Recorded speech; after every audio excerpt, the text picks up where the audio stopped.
Oh, jeez Louise. And now the news is good with Matthew Martin. I'm Matthew Martin, and the news is good. Tonight, beginning to sink. Wait, I can do a thing. Wait, let's run that back. Beginning to sink. Well, that wasn't very much. Whatever, go do the thing. You know, Peter once asked the Lord to do a pretty remarkable thing. He asked Jesus to allow him to walk on water. Listen to the text. In the fourth watch of the night, Jesus went to them walking on the sea. And when the disciples saw him walking on the sea, they were troubled, saying, "It's a spirit." And they cried out for fear.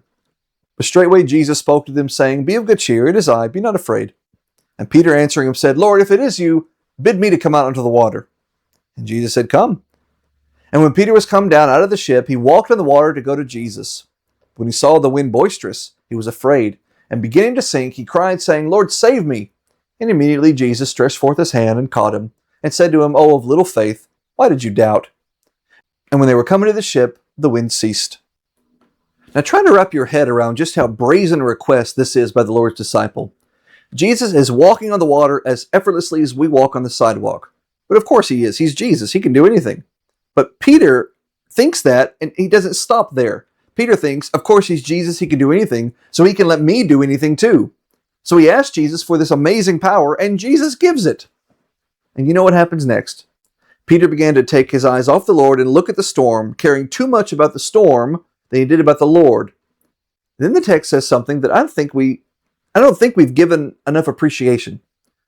And that is, Mark writes, or Matthew writes, that Peter began to sink. Have you ever thrown a stone into a pond? It doesn't begin to sink. It just sinks. Peter, however, begins to submerge. From the ankles to the knees to the waist to the chest, water begins to overtake him. Finally, he cries for help, and the Lord stretches out his saving hand to his suddenly faithless disciple. Jesus permitted Peter to do an amazing thing. And when Peter took his eyes off the Lord, who gave him the ability, he began to sink away from Jesus. As followers of Christ, let's remember that the storms of life are always going to rage. There is always going to be an excuse or a reason to take our eyes off the Lord. Learn from Peter's example. Don't sink. Keep your eyes on Jesus, who is currently walking through the storms to you to take your hand and to help you along the way. And he will help you and walk you through those storms until the end. Jesus and Peter get back in the boat and the storm ceases. One day the storms of your life will cease. And they will cease because God is there with you. Remember that the next time the storm is raging hard. Tomorrow is Friday, May 1st, which means today is Thursday, April 30th. Which means today, if you are of the right age, is the end of the beginning. Because tomorrow is the beginning of the month in which graduates will graduate.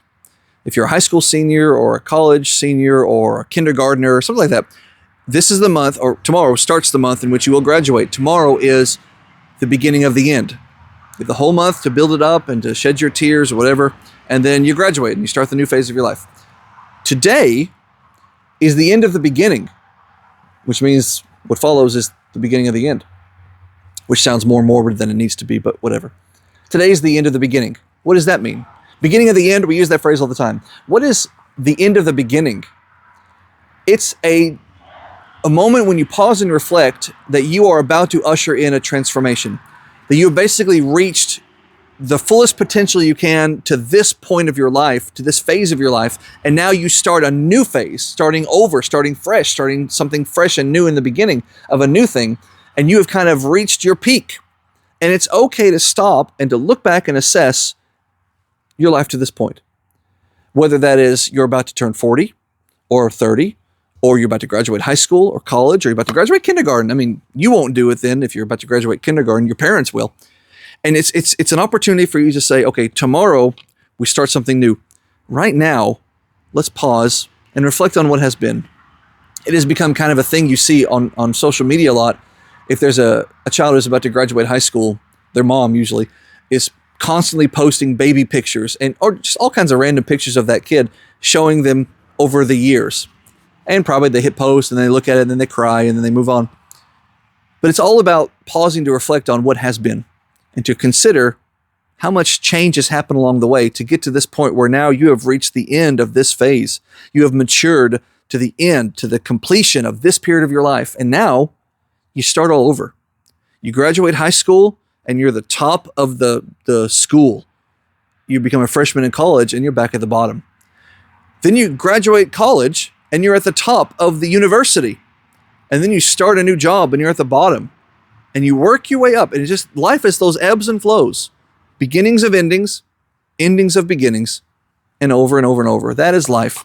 My prayer for you is that through all those ebbs and flows, through all those ups and downs, startings and finishings, as you pause and you turn around and you look back on your life, I hope that you will see the number of times that God was present, the number of pickles you got yourself into that God helped you out of, those serious and traumatic moments when God was present and helpful in your life to guide you through them, those times when you rejoiced because of His blessings and you leaned on Him because of hardships. I hope that when you look back on your life, I hope that you will see that God has been present, is present, and as you enter into a new beginning, will be present in your life. That's my prayer for you today. God bless. Mark writes that Peter began to,